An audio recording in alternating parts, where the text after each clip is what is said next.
welcome back to Cosmetic Chaos. Today we are going to do a video on products that I have bought strictly based on packaging. And ooh, don't fall down, mirror. I should really attach that mirror to the wall before it crashes down and kills me. Ooh.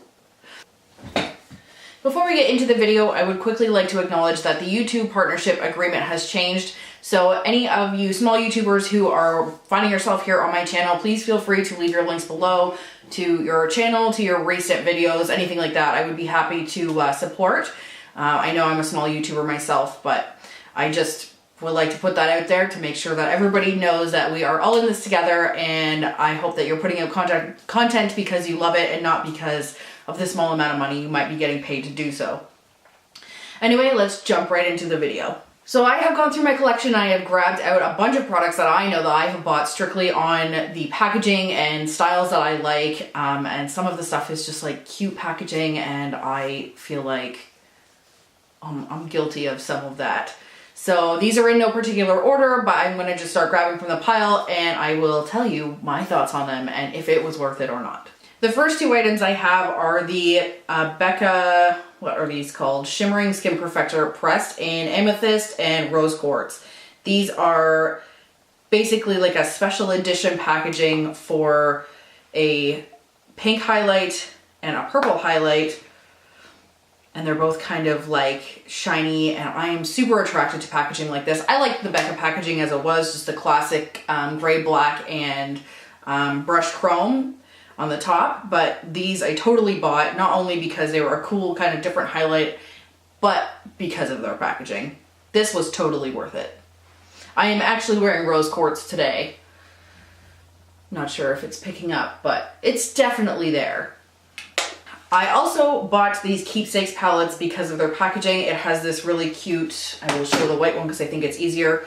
It has this really cute cameo on it, and it's kind of like a sparkly packaging. So these are these like little multi-face palettes. So it has a liquid highlight, well I guess a cream highlight, 2 lip products, 3 eyeshadows, and a large highlight. These I bought from the L'Oreal warehouse sale in Markham. So both of them I think I paid like $20 for each, which is actually a pretty good deal. And I don't necessarily regret the purchase, but I don't reach for these, so they probably will just sit here because I think they look cute. You may see a little bit of a trend with some Kat Von D stuff showing up in this video. I really love Kat Von D and I really love her packaging. This is the Metal Matte palette, and it's a great example of why. You'll see at this angle this says metal, and at this angle it says matte. Kat Von D does all of her own artwork for all of her own makeup line. Everything that is released by her is designed by her, from the makeup to the packaging. So I just really love this one. I wish that this wasn't so big because I find I use it less because it's so big, but it is a beautiful package and it is a beautiful product. I used to really get sucked in by MAC Cosmetics and their limited edition products. I missed the Wonder Woman one, which is one I would have loved to have because I obviously love Wonder Woman. But one I didn't miss was the Star Trek. When I saw they were releasing a Star Trek line, I used to watch Star Trek when I was a kid with my dad, and it has good memories for me, so I bought all of the Star Trek highlights. So we have Highly Illogical, which this is a challenged open, but this is like a brown, gold, orange highlight. This is a pink orange highlight. This is Strange New Worlds. So these were released when the movie came out, the most recent movie. And this is Luna Luster, which is got pink and purple in there. And then the last thing I got from that line is a silver highlight. The last thing I got from that line is a silver eyeliner. And let's be real here, I don't know when I am using a silver liquid liner, but I guess it's one of those things that you can have in your collection and not necessarily have to use all the time. I'm not sure, other than the good memories that Star Trek brings to me, if these were worth it. I don't find them to be that user...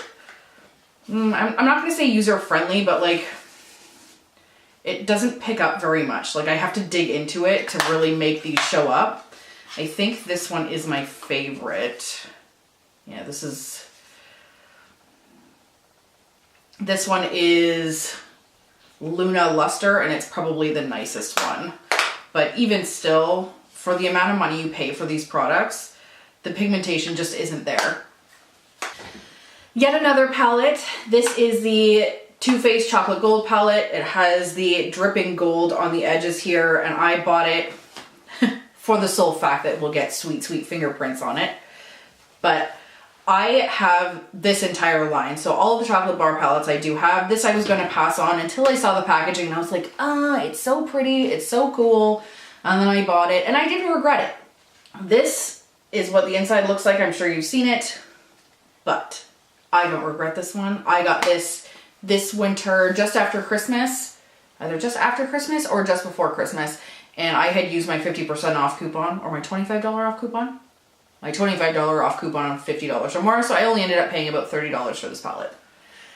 This is a palette I have wanted to declutter many, many times and just not been able to. I never use it, but I really love the packaging. It is the Aqua Lilies for Tarte palette. I freaking love this packaging. I don't know why I can't let it go. The eyeshadows on the inside are not that great. This blue barely shows up. It shows up better on my finger than it does on my eyes, that's for sure. But yeah, when you put it on your hand, it just kind of like fades away. There's really not a lot to it. And the rest are just neutral browns, and I have neutral browns out the yin yang. And so I don't need this, but I definitely keep it for the packaging and the collectability of it. I will say that the face products in here are great, the highlight bronzer and the blush, and I will keep it to use those up. I feel like there's so many funny stories behind reasons why I bought so many of these things. The Sugar Pop palette from Too Faced came out around the time my friend Mel was getting married, and the theme for her wedding was macaroons and kind of like a French rustic feel. And this had macaroons on it, so I had to buy it because it had macaroons on it. Not something I reached for a ton, but I did use it quite a bit when I first got it. But for me, how it goes typically is I will use something for a couple months and then it goes in the drawers and I never see it again. These next two items I had very mixed feelings on when they came out. This is the Urban Decay, sorry, and John Michael Basquiat. I didn't actually learn about Basquiat until I saw the movie She's All That, and I started to look into the artist.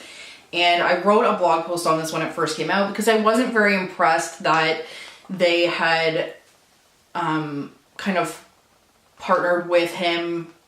They're saying they were partnering with him, I guess, and I didn't like the fact that he had passed away a long time ago, and I don't like when people market on tragedy.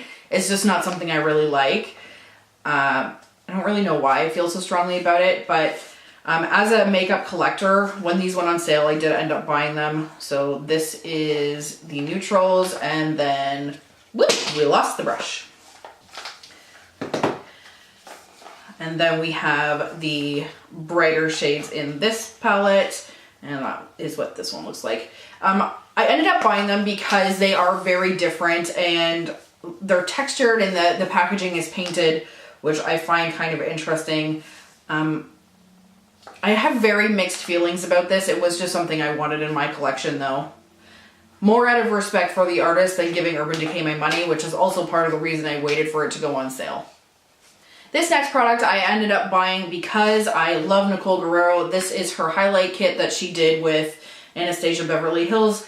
I didn't buy this for the packaging, but I did buy it for her name, and that is why I included it in here. I think she is one of the most real beauty gurus, beauty bloggers. I don't know what we're calling them anymore.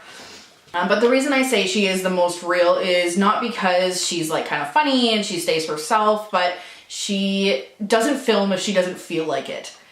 She doesn't make it so she comes on and you can tell she doesn't want to do it. And you can tell she doesn't really want to be there. And I think that's really important. So when she released this, I was very happy for her and I was happy to support her. This is another collab that I picked up. This is the Swamp Queen palette from Tarte. This was done by Bunny from Graveyard Girl. I don't actually like her as a YouTuber very much. Like, I will watch her periodically when I'm feeling kind of like goofy and silly, but she tends to be a little bit abrupt for me.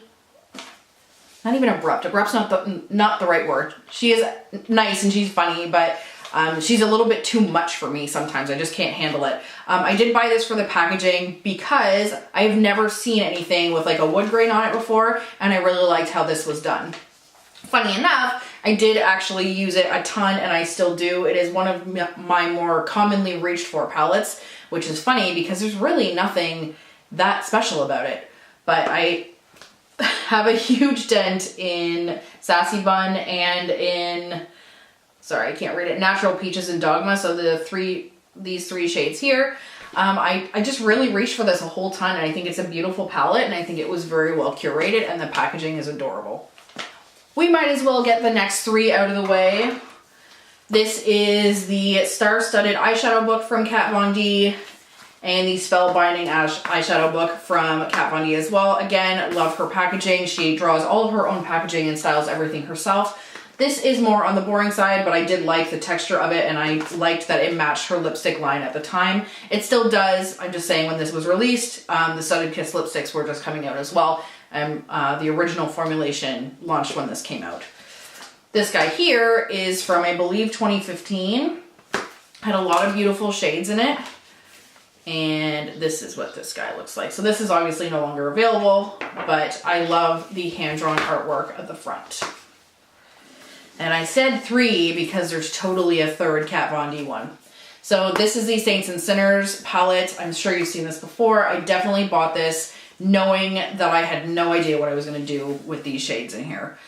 The shimmers in here are incredible. I love this palette. I did put it up on my display shelf, and then I forget about it. So I'm going to pull it down and move my palettes around a little bit so I can use this more.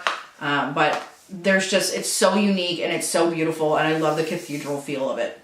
We are almost done, and I know there's not a lot of kitschy packaging now that I'm looking at this, but I don't really like kitschy packaging until this guy came around. This is the Clover palette from Too Faced, which I actually didn't notice until a few days ago that it's not actually called the Clover palette. It is called, which is hilarious because it says right on the top, it's called Girl's Best Friend, I believe, is the actual name of it. So I bought this because I'm a crazy dog lady. This is the Clover palette, and Clover is the owner of Too Faced's dog. So they put a portion of this towards animal welfare, and I'm more than happy to support that. I know I can donate directly to the cause, and I do all the time. I go to our Humane Society Gala. I donate, I visit when I can. I'm a big advocate for animal rescue. That being said, I really loved how this was laid out. I love the narwhal over here because my husband loves narwhals. It was kind of funny, and I love the dogs and the animals all over it. I'm actually wearing this today, and I'm surprised this isn't talked about more. This is an exceptional palette. It's like effortless to make it work, and it's effortless to get something really, really nice. I just love it. I highly, highly recommend it. And last but not least, I have the Melt Stacks. So I bought these originally to review them. What is happening here? But the reason that I love them is because they're so unique. They have a magnetic base, so all of them stick together, and you can use them individually or you can leave them in their tower. You can stick all their eyeshadows together. Sorry, I'm like looking at my monitor to make sure it's still in focus. But they're just so unique, and it comes with a little mirror on the top. But this is such great packaging. There's very little waste, and just takes up no time to storage. No time. And it takes no space to store them. I think this is brilliant packaging, and I think more companies should adopt something like this if it's not been being copyrighted by Melt itself. Anyway, guys, thanks so much for watching. Let me know in the comments what you think and what products that you have bought because of packaging, and what I should be buying that I missed out on.